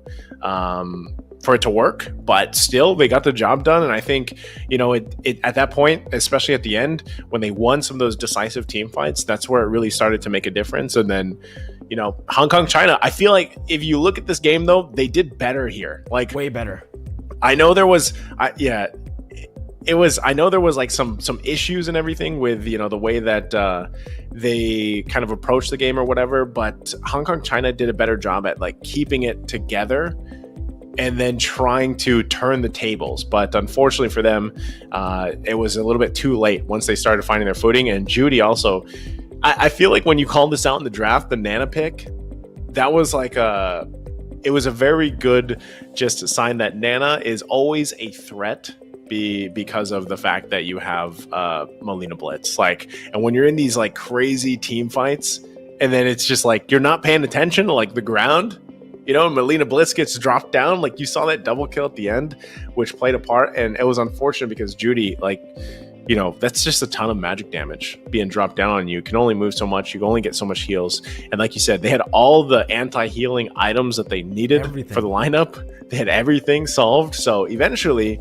again, those team fights, those interactions, especially towards the end of the game, it was really just down to some of the positioning and even some of the timing that they chose. Because honestly, there was mistakes on both sides. Like, Mongolia didn't play this perfectly. They had some mistakes, they had some issues, but they were able to end it before things got out of hand. And you called this towards the end of the game. Like, they had to end it before things got too crazy, basically. Because they didn't, right? And these skirmishes, if they continue to go for these skirmishes, especially the skirmishes that in the later stage was way more beneficial to a team that just wants to purely play front to back, with the Astral Echo revealing some of these flanks that, kind of denying some of these flanks, not revealing it, but purely denying some of these flanks. It was just so advantageous to them. But yeah, that gamble where they tried to clear the Lord before it actually charged into the base. Yeah, they did save the base turret in the end almost, right? But they ended up losing the game. That's definitely something that they have to work on as well. The discipline needs to be good. They need to be able to be more... I think they need to be more clinical when it comes to the calculations that they make in the game, right? It's something very easy to say, but very hard to do. But I really hope for Hong Kong, China, that's something that they can improve on instantly, because they're going to need it in game number 3. Mongolia looks super clean in the early game all the way to the late game even. I think even when it does get dicey for them in the late game, their individual decision making carries them. Because the fact that the fact that 3 of them, they were down 2 members, both the backliners, both of the damage dealers were down, and yet they were able to make it happen. They were able to make the 3v5, if you count the Lord 4v5, happen. Yeah, they beat out Team Hong Kong China 1 by 1. Because I think even for Hong Kong China, they were in a bit of a dilemma. Some of them didn't want to play with the Lord, didn't want to, defend the Lord so far up, but some of them did. So they ended up isolating their own members. They ended up isolating their frontliners, and then Judy and Wingovo, without those frontliners, ultimately ended getting it was not a good time. It got burst down by Blitz, and the Nana turned out to be a very, very great pick. And at this point, I don't know. Nice. Do you think you have to ban the Nana? No, you don't have to ban the Nana, but I don't know. I don't think you have to ban it. I was going to ask you, what do you think of the Gadakacha? Like, what was that? No. That's what just no.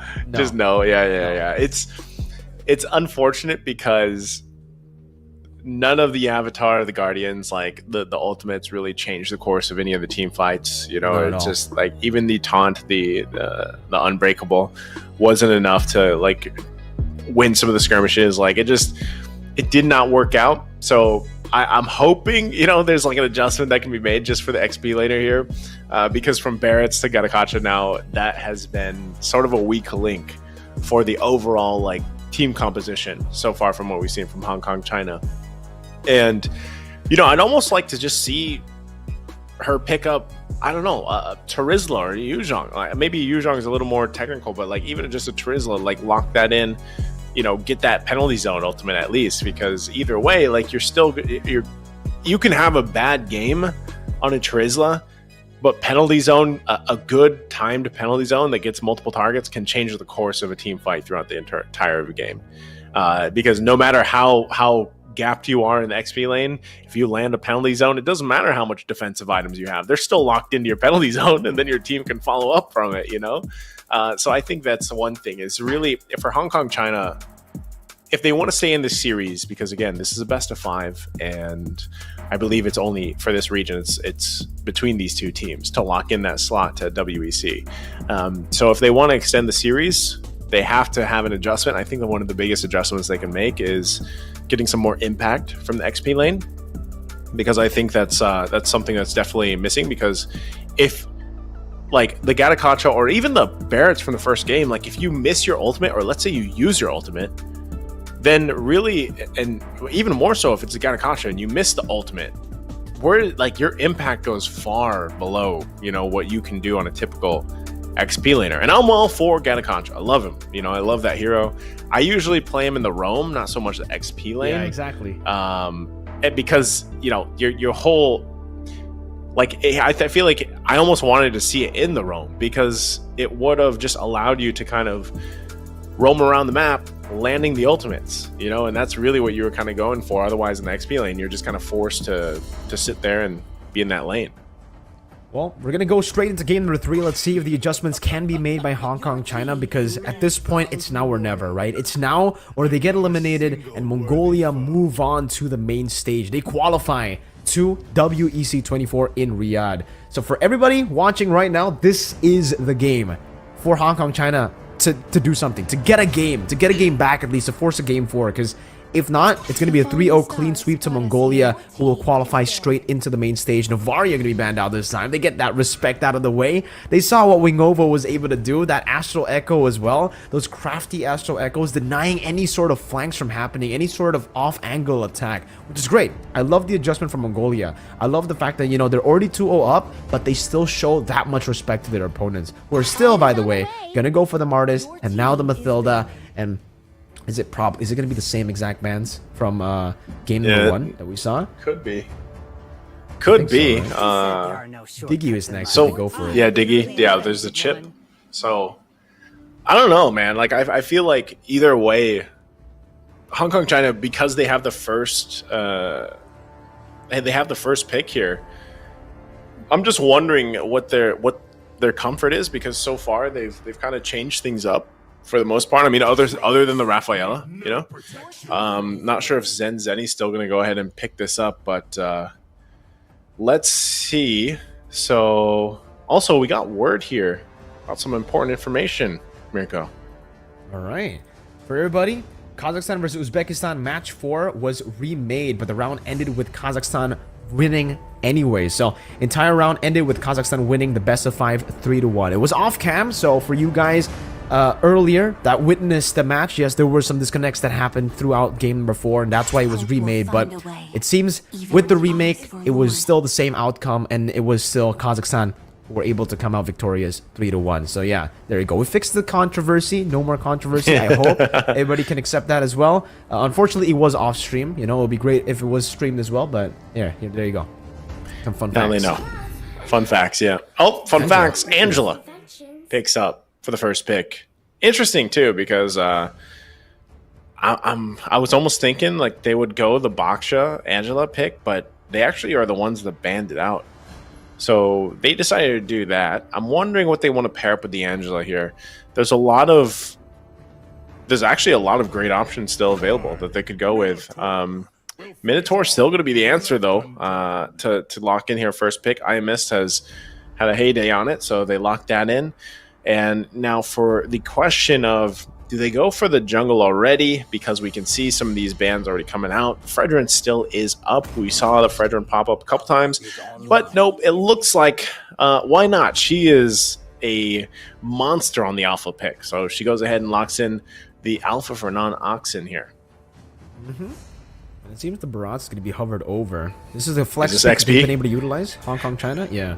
They've been able to utilize this as flex into the XP. Although, I think at this point, right, they should just use it in the jungle, knowing that it was a weakness finder and a vengeance Barats that really didn't work too well. Maybe going to the jungle would be better. But then, now still, trying to use what made them able, well, at least in that game too, right, they were able to hold on for so long. So, hopefully now with the Moskov, they can do the same thing. Wait for that item power spike to hit, but they're only giving over that crazy neutral objective combination, that crazy CC combination still towards Mongolia. Minotaur, Alpha, and Terizla. penalty zone, into a knock-up, into a Minions Fury, into a Spear of Alpha, or any way that you can combine all those abilities together, right? It could be the Spear of Alpha first. Anything could work, and that's why this composition is just so nasty. Oh man, I guess for the Barats at least, this is a better answer compared to last game, because Yeah.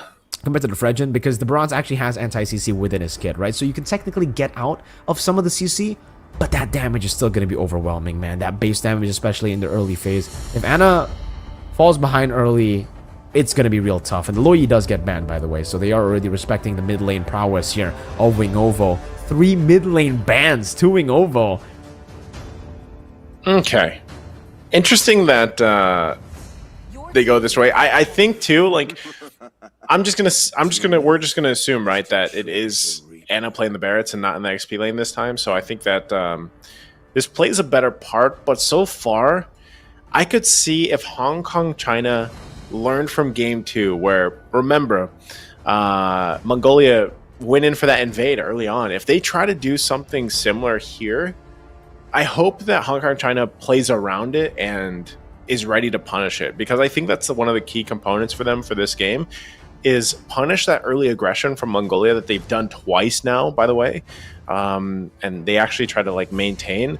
So if Hong Kong China can have a plan to punish it and get a lead early on, I'd love to see them play around that lead. Interesting ban that they actually ban out the Garakacha here. I wasn't expecting this last ban. I think that I like it though. I really like the ban. You know why? Because I think at this point they're trying to force the Barats into the XP, right? You've only played 2 different heroes so far, and both have been going on Vengeance, so might as well take out the Gatat Kacha and maybe force out the Barats to go XP, or maybe force her to play something different again, something completely different, maybe something that she's not really comfortable on. And now it's going to be the Faramis and Lilia, so we have a total of 5 mid laners banned out. None of the meta mid laners are up, technically, unless you want to count the Valentina. They could still make an appearance, and would be very, very good, by the way, if she could actually steal the Angela ult and give it over to an Alpha or a Terizla, or maybe even whoever they decide to be their gold laner, would be very, very good. But who's it going to be? Last time they went up against the Barats, they went for the carry, so the carry could still come through, but they go for the Valentina first, lock it in. They want to deny this pick away, as well as, you know, picking up a hero that can take some big ultimates away from Hong Kong China. The Hard Guard, you can even go for the Detono's Welcome, to be fair, right? Yeah, you could. Here we go.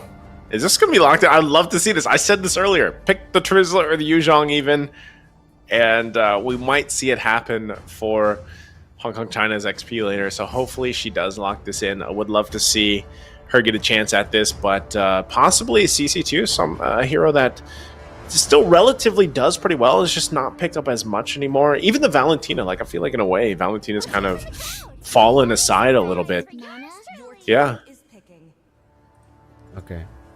So, looking at the Nana pick and the CC pick here, I guess for the Nana, it has to be just like, there's no other mid laner, right? It's like kind of a forced pick upon her to play this Nana, and that's going to be an Ixia pick as well coming through. So I remember the Ixia was actually banned out in game number 1, Naisu. It was also it was already respected over. So the fact that they went for the Ixia now, that's the combo that they were looking for. Let's see if it actually can work, right? Because technically, for the side of Hong Kong China, they have a lot of ways to attack from different angles as well. A lot of ways to enter these team fights and maybe possibly enter those skirmishes. So for the Ixia, she's going to have to be very, very careful in the lane and in the game. I think in the lane, she's actually a bit safer. Never mind, you know? This matchup is great for the Ixia. She outranges the Moskov, can outsustain the Moskov, so even if she goes all in, it's going to be a win for the Ixia. Unless the Moskov goes Inspire, but here you can already see that it's going to be a Purify on Judy. So we'll see this matchup play, and so far, I am personally a big fan of Mongolia's composition, Naisu. Yeah, you're feeling the Mongolia's composition. I think I do too. Like, I feel like this is a better, I would say, like, refined version of what we saw from the previous game. I think that's a part of it. So let's find out as we jump in here to match point. Mongolia versus Hong Kong China. Can it be an extended series from Hong Kong China? Have they learned enough from the previous games? And we'll see if they can actually take this next game against Mongolia. Let's see. In game number 3 we go. This is a possible 3-0 clean sweep, ladies and gentlemen, for Mongolia as they continue. And it seems like for Terizla, for Deja Vu, it's a dagger start. So very, very confident early on. Let's take a look at the rest of the emblems, though. It's going to be an Impure Rage for Zenzeni. Not the Temporal Rain that we are expecting here, especially after that game number 1 performance from the side of Mongolia as well. But in the bottom lane, it does seem like with some help in the bottom lane, Mob Psycho will actually be forced back. And this is some good moves, man. Giving Judy enough space to actually get farm. She was one of the, winning conditions in game number 2. She was actually one of the members that actually helped them to get to a point where they almost came back. So imagine if Judy actually snowballs. That would be great for the team. And here in the skirmishes, Mob Psycho in an all-out skirmish. Wow. Be careful. Okay, Judy. Who does win? Who wins this 1v1? Is it Ixia? Like, does she actually win the 1v1 versus Moscow? Yeah. So if it's a trade, it'll be Judy. Like, if she just walks up, Abyss Walker, and then uses the Spear of Misery, she would win in the trade. But when it goes to an all-in, Mob Psycho actually out-sustains all the damage that Judy can place down on the Moscow. So as long as it's an all-in, as long as Mob Psycho can force it to be a bit longer than it's supposed to be, then yeah, it's a win for the Ixia. Especially after that full barrage, by the way. Once she gets that full barrage, she will outrange Judy completely in this lane. And maybe can go for the execute play with that ultimate. Oh, that just made me think, of the Piercer with that, the SPA. That might be an SPA play from Mob Psycho with the Ixia, That could actually work out really well. So we'll see if this is her idea, her plan. There's a lot of attention here. Once again, I feel like, you got to be careful on the CC. You don't want to be that first blood right now. Look at the setup, though. Already going for it. Nonoxen going to go jump in with the Spear of Alpha. Tons of damage on the backside with the Melina Blitz. Wingovo goes in the backside, and Nonoxen will fall. And they find another as well. The 1-for-1 trade for now. CC now here goes in. Pops the yo-yos. Look at the damage, but it's Deja Vu on this Therese, the body of Smith. Going to keep her alive and healthy, and not to mention IMS there as well. But they will get this turtle. So Hong Kong, China happy with getting this objective and even across the board for the kills. Great stuff from Hong Kong, China this time around. Able to poke around onto Mongolia, force the issue, and get Nonoxen down all the way from the start of the game. Now Anna holds the lead on the Barats, and that's going to be great for her, especially considering she already has a concussive blast, right? So we were talking all the way from game number 2 as well. For the Alpha versus the Fredrin, it's going to be very, very tough for the Fredrin because the Alpha clears so much faster, especially in game number 2. Because for the Fredrin, she actually went for the Brave Smite, so she wouldn't be able to fully contest in the farm speed, and that's why Nonoxen was able to get such a massive gold and XP lead at the start of the game. This time, though, it's a bit different.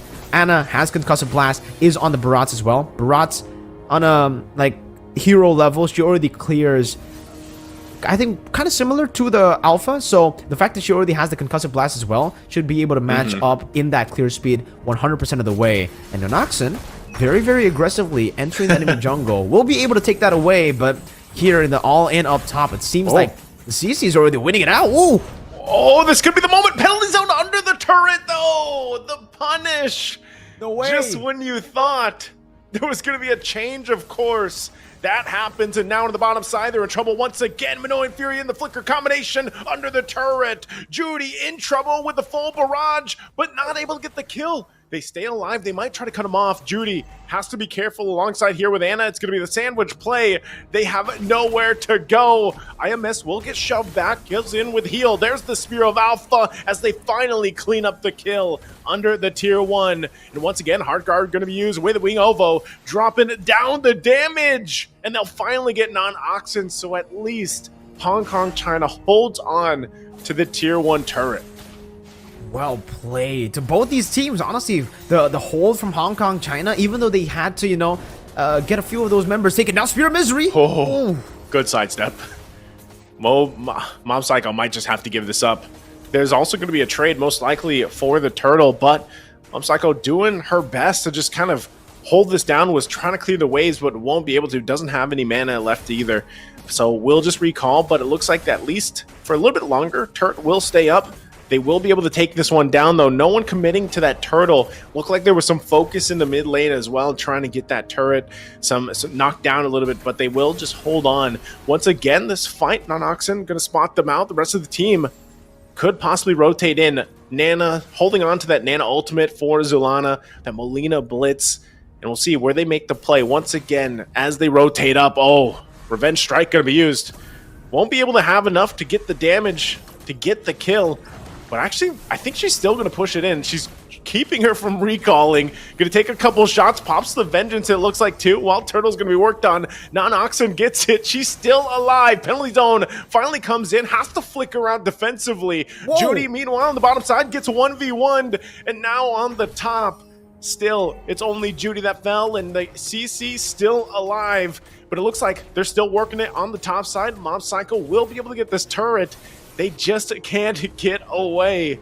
So everything everywhere happening at once right now for Mongolia. Oh, it's so unfortunate for Hong Kong, China, man. They had so many wins earlier, just on the objective level, right? They were able to deny the turtle take from Mongolia, whilst also simultaneously taking the bottom lane turret for free. There was no trade, and then Mob Psycho lost a whole lot of gold there, but I don't know what happened. Mongolia, they took control of the game instantly, just back there with taking a turret down below, getting a solo kill as well. That's the full barrage advantage that we were talking about, man, for the Ixia. Right as you get the full barrage, you go for these small little trades, and you just get the Moskov to half HP, then you use that full barrage with your flicker, and that's also what Mob Psycho was able to do to catch the Moskov off guard. But even in this game, Judy is still going to go for the crit build instead of the attack speed build. So maybe this might be a new trend, right? This might be a new trend for the Moskov. Maybe just go for the Haas Claws into the Windtalker, into that crit build. But for Mob Psycho, she's still going to go for the attack speed build. Let's take a look at the other members as well. Dominance Ice built up already. The War Axe onto both of the Alpha and the Terizla. And the Glowing Wand first item. As expected, IMS. IMS wants to fight Minoan Fury into the full barrage. A great placement. Will get the passive out. Zen going to be the one to fall, and then Anna is next. What a setup now again from IMS on this Minotaur. There's a reason why it's prio each and every time, and they lock it in to Mongolia, furthering the lead they had here. You're seeing how much damage potential even Mob Psycho has with this Ixia. That full barrage is nasty, man. Even with the Molina Blitz here, you're able to get it down, but it's not enough damage to really threaten anybody. Wingovo is the only deathless member, and that shows with the damage, but I'm not sure if Mongolia will actually clump up together so that Wingovo can actually deal this damage with the Molina Blitz, or even any of her skills technically, right? With the boomerangs too, it's going to be very, very difficult to land. And up top, I don't know about this, man. Caught in the Spear of Alpha. Spear Destruction going to be used. Not sure if Judy wants to follow that up even further, but still now Heart Guard going to be used on this CC. Try to extend the fight a little bit longer. They are going to be held at bay. Judy and Anna now makes their way to the fight. They'll back them off further. So a whole lot thrown here by both teams, but more ultimates up for Mongolia. They'll take that information and start to rotate towards this Lord. Looks like Mob Psycho also has to be rotating forward and has the support of IMS. So Lord's going to go ahead and start up here, and we'll see if Hong Kong China wants to contest it. Let's see. It doesn't seem like they need... I really don't think they have to contest this, right? Because if they do, it's a 50-50 gamble, and it should just be a full win for Mongolia. They have the gold lead. IMS is actually looking for a play. He has the flicker, by the way. But he doesn't decide to go for it. Is she going to do it again? Oh, she gets dragged in. Minoan Fury flickers in, gets multiple members of the full barrage. What a setup again by the same combination with IMS. What a play in Mob Psycho with the full barrage. Mongolia comes out swinging again and again and again. And now they'll work with this Lord push up top. What an absolute crazy combination. We thought we saw it already. We thought we saw these combinations work out in game 1, game 2. But oh, Molina Blitz. Oh, Molina Blitz. Spirit of Alpha on the defensive. Non-Axon still going to be alive. And now mid lane trying to hold it together. Spear of Destruction not going to land. Just whiffs on by. So they'll have to deal with that push. Now in the mid lane, tier 2 going to be worked on. IMS once again doesn't have the flicker or the ultimate available for the Minoan Fury, but they will walk this Lord into the base, trying to possibly get some more damage on these base turrets, get the shields even popped. First Lord of the game still being worked on, so Hong Kong China up to it. There's the shields being popped, and now they might just make work of the Lord. It looks like Mongolia still wants to take the discipline route for now, but now that they have the ultimates available, same combination could happen to Hong Kong China if they're not careful. It's going to be really tough for them. Hong Kong China 2-11. Take a look at the gold lead as well. It's a 7,000 gold lead for Team Mongolia, and they still have that combo. Same combination once again. Minoan Fury into the full barrage, finding multiple members. Shield's going to be popped once again. Only 2 members this time went down, but Hong Kong China trying to hold on the best they can to these base turrets. The top one will fall, and now still want to find it out. They're going for the CC.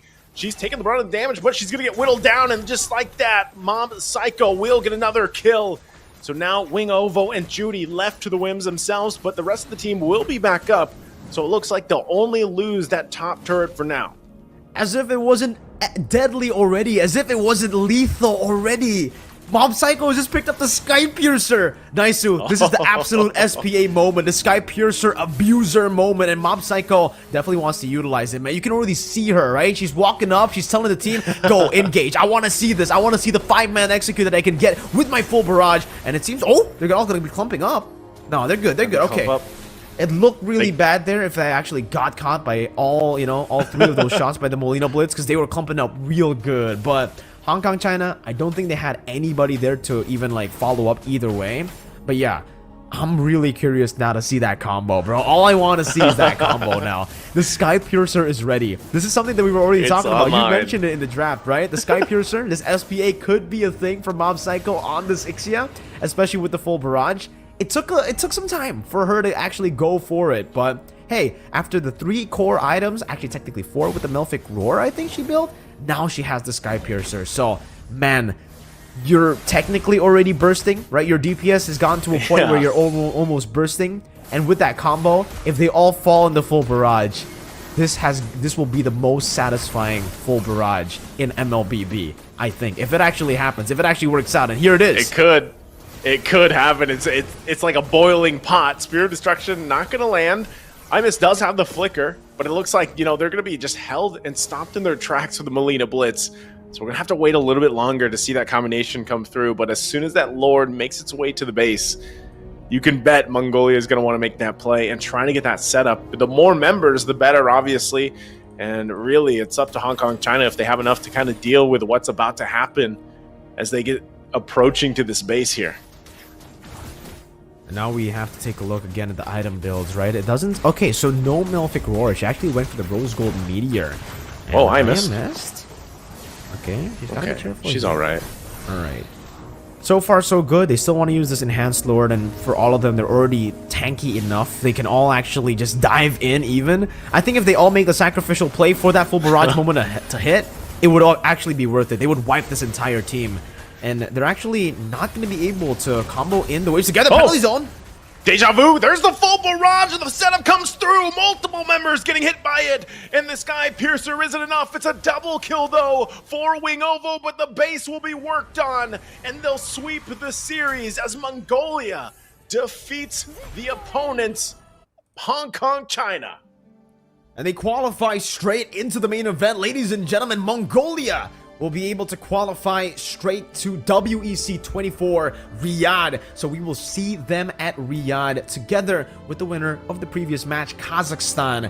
Already 2 nations securing their slot for WEC 24. And it's very unfortunate for Hong Kong China. They showed crazy plays, amazing potential, and we really hope to see them later again, maybe in the future, to improve again, because man, the potential was definitely there, especially for Wing Ovo and Judy, the 2 core members, the 2 core pillars, and even the performance of their XP that really improved from game 1, game 2 to game 3, right? Just based on the series alone, we saw the improvement. But in the end, it's gotta be Team Mongolia, the team with, it seems, way more experience. They understood how to utilize their drafts, and here with the Ixia, no wonder it was banned out. Yeah. No wonder. Naisu, that was a disgusting combo. Minotaur into the penalty zone and into the Spear of Alpha. That in itself is already disgusting. Then you add in the full barrage. Layer it on top. Every single member getting hit, and my god, the damage was real. We didn't get to see the Sky Piercer, though. Unfortunately, we didn't get to see the, ultra crazy, satisfying moment. One of those moments that would be going down in the highlights of every single video. We didn't get to see it, but hey, close enough. We got to see a couple of 5-man full barrages. It was close enough, and I know we're going to take a look at the highlights here in just a second to see this game kind of unfold. But it's too bad we didn't get to see it. But still, I think just the combination alone of what we saw between the Minoan Fury setups plus the full barrage and even the penalty zone, they were a beauty to see. And I mean, even watching this, it was a good start. Like for Hong Kong China, I think they really held their own this time around. It's just like even this was tough to see for the XP laner of Hong Kong China for CC getting into that penalty zone. That's a classic move, by the way. Yeah, it looked so good up until it didn't, right? I mean, she was diving already, but gets caught in the penalty zone. But all throughout, after the level 4 power spike of the Ixia, she was able to utilize the full barrage to just nail them down under the turret, and then they went for constant dives back and forth onto Judy. Even here, right? I think this was the kind of the nail in the coffin at the start of the game, because for Judy, it was really such a good lane. She was able to win out in a few of these skirmishes. Then there were trades happening here and there, and the Noxon got taken down. But after this, we'll see Mob Psycho, I think, solo killing, Judy in the bottom lane. As you can see, pops into full barrage, has the flicker as well, and she decides to go flicker there. If you're paying attention to the bottom side of the map, that's what happened. That's why she was able to pick up the solo kill. And then also, they were able to get a turret up top. It looked so good at the start of the game. Judy got the turret. They had so much prio on Judy because she was one of the carries for game number 2 that ultimately almost was able to pull off a comeback for Hong Kong China. And after that play, after that turtle straight into the turret, into the solo kill, it just looked like Hong Kong China never really found their, never really stabilized after that. And obviously, this combo kept on hurting them, kept on destroying them.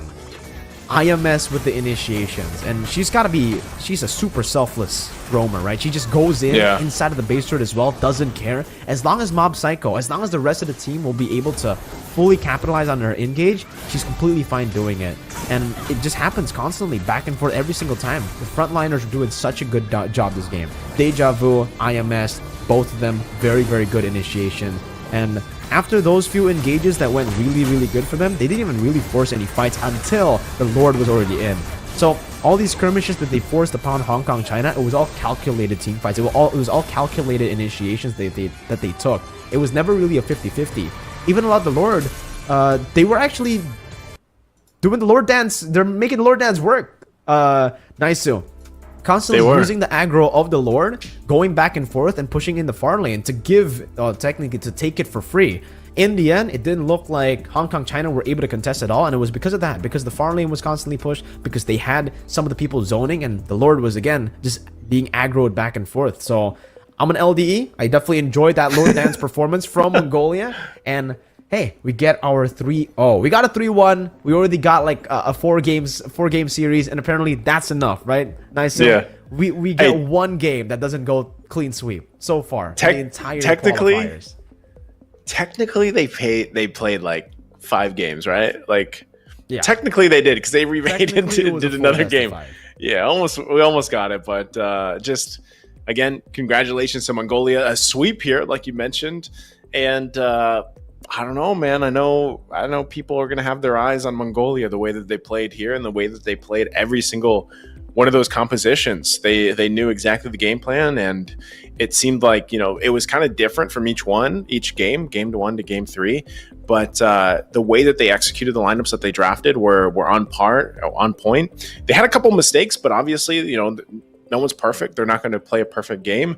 And I just think overall, Mongolia, it's clear that they have the comms, the strategy, and the aggression even. Like that's the style that we were talking about from Mongolia, just from recent experience with them. And it was very apparent here, as they got prepped and ready for even the jungle rotations. The fact that you had non-Exana, like the way she played the alpha time and time again, is very confident, in terms of like the playstyle and the aggression into the jungle.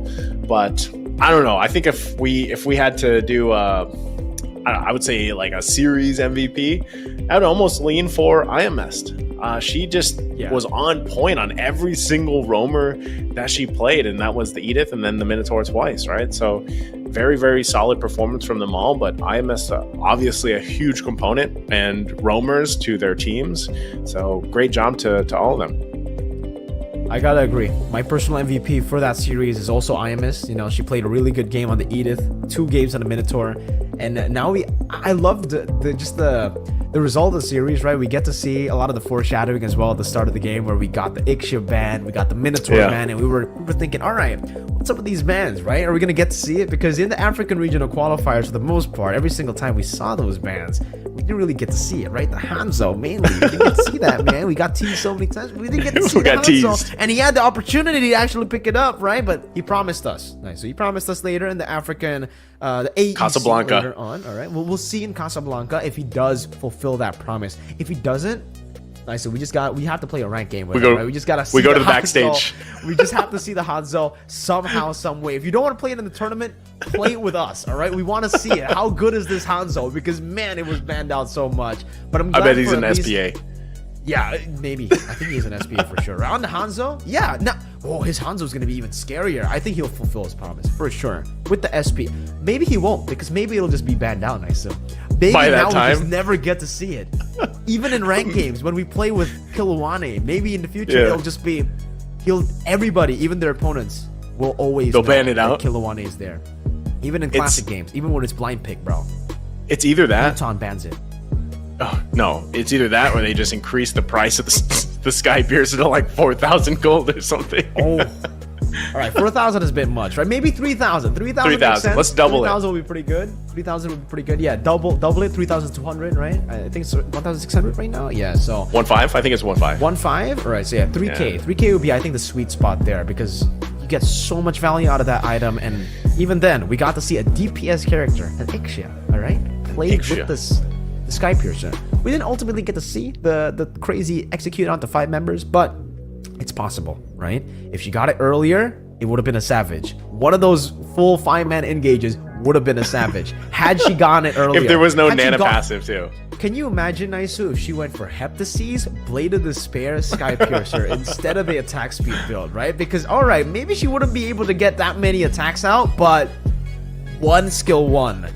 A skill 2 that gets them all in the, all in that AoE. Boom. Yeah. They're all gone. Disappearing, man. And you'll see the 999s all pop up everywhere in the text. It's 99999s. That's just the dream moment. One of these days, like in the tournament, that's gonna happen, and then everybody's gonna clip it, and then everybody's gonna use that as a reason why that item probably should be fixed.